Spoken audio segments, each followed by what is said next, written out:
Good morning everyone. Welcome back to the English main course class. So children, in the last video we gave the story a good reading.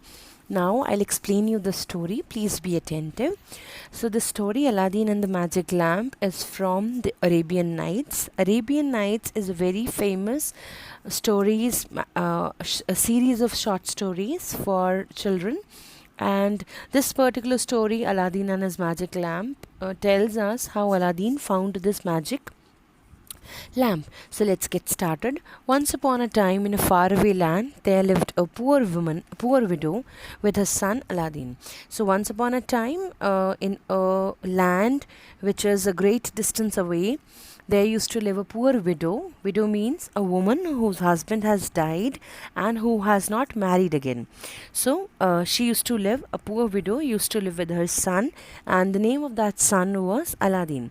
So Aladdin's mother used to earn very little money by spinning cotton. Spinning cotton, children, is a process in which short cotton fibers are converted into cotton yarns or cotton threads, and then this thread is used to make several clothes. Okay, so since Aladdin had no father, Aladdin's father died at a very early age, so his mother used to work really hard. She used to spin cotton and then she used to earn money for their livelihood. So what happened one day an old man came to their house and he claimed to be Aladdin's uncle.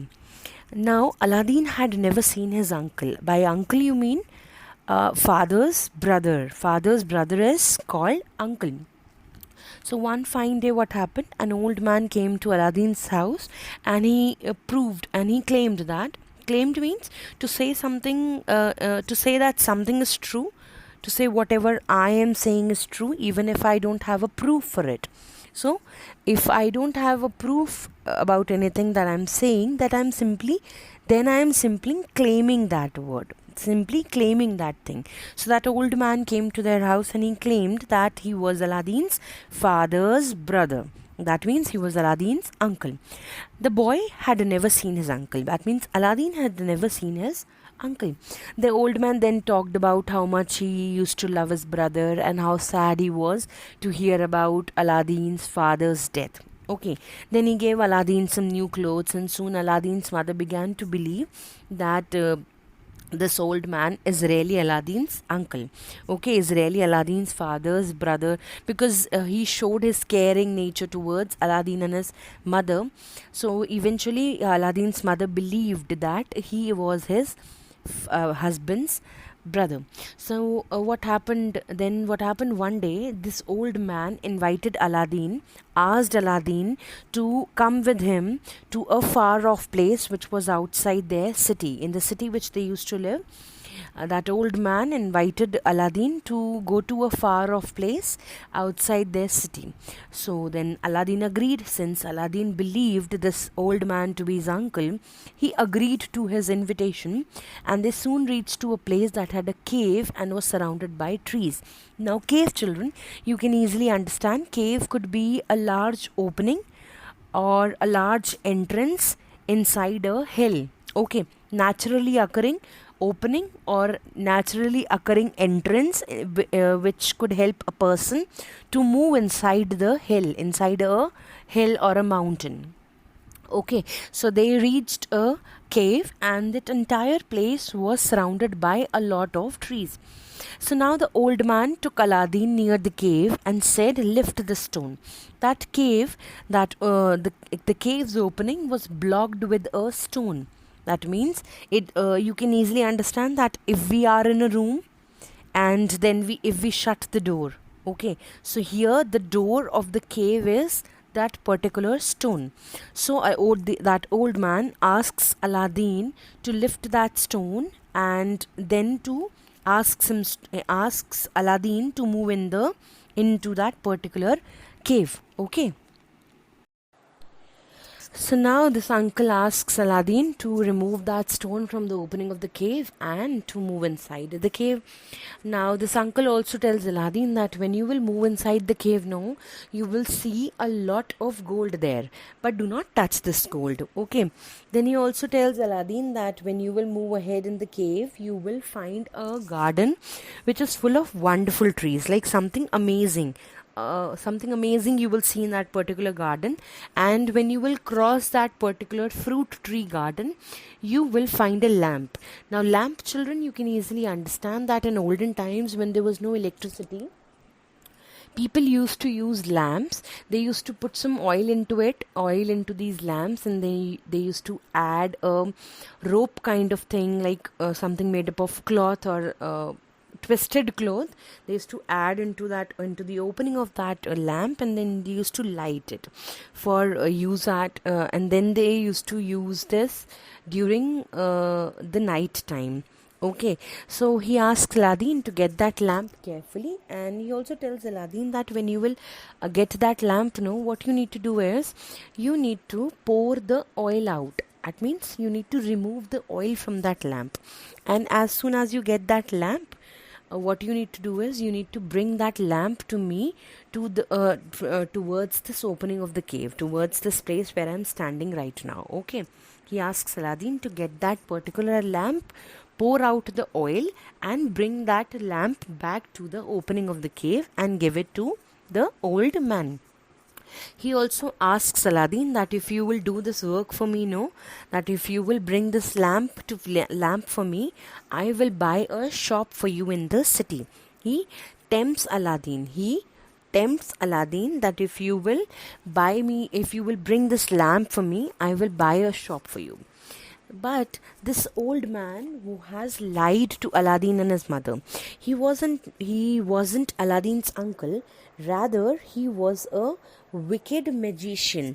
He was a bad or an evil magician. Magician is a person who performs magic or certain tricks.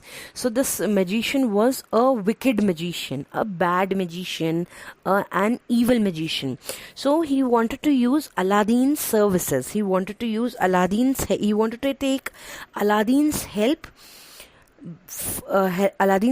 to bring that particular lamp from inside the cave. So he wanted to use Aladdin's services. Why do you think he wanted to use Aladdin's services?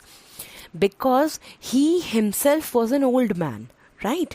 He couldn't remove that stone from the opening of the cave, and then moving inside the cave could be dangerous, right? And since he was an old man, he would not be able to fight the dangers that could occur inside the cave. Okay, so he wanted to use Aladdin's services to bring that lamp from inside the cave. Okay. He also tells Aladdin that he has also planned that when Aladdin will bring that particular lamp from inside the cave for me, I will shut this boy inside the cave only, and I will leave him to die. So when he tells Aladdin's such a mesmerizing story, such an amazing story about the cave, that you will see gold there, that you will see magical trees there. So Aladdin was excited, right? But at the same time, he was frightened. He was afraid to move inside the cave, but still he gathered his courage and lifted that stone from the opening of the cave. Then he saw some steps that were leading into the cave. So Aladdin gathered all his courage, he gathered all his courage, and then he removed that particular stone from the opening of the cave, and then he took some steps inside the cave. Down in the cave, Aladdin found all the things as he had been told. Okay, as soon as Aladdin stepped forward inside the cave, he saw rooms filled with gold, and then as he kept on moving, he reached a particular garden of fruit trees, on which instead of fruits, shimmering fruits were there. Okay, like instead of normal natural fruits that we have, there were shimmering fruits. Shimmering means shining, glittering, glowing fruits were hanging from the trees. Okay, at the far end, he saw an old lamp. He found the old lamp ahead of that, beyond that particular fruit garden. So when Aladdin found that lamp, he took that lamp in his hand and he poured that oil. He poured out the oil which was inside that particular lamp, and he brought that particular lamp towards the opening of the cave. That means he came back, right, from the way, from the opening. He traveled inside the cave, he traveled back to that opening, and as soon as that old man saw Aladdin coming back, he ordered Aladdin to give him the lamp. Who ordered Aladdin? That particular old man, that wicked magician, ordered Aladdin. As soon as he saw Aladdin coming back towards the cave, coming back towards the opening of the cave, he ordered Aladdin to give him the. So this was the first part of the story. In the next video, we will cover up the second and the final part of the story, along with some notebook work to do. Till then, take care. Bye bye.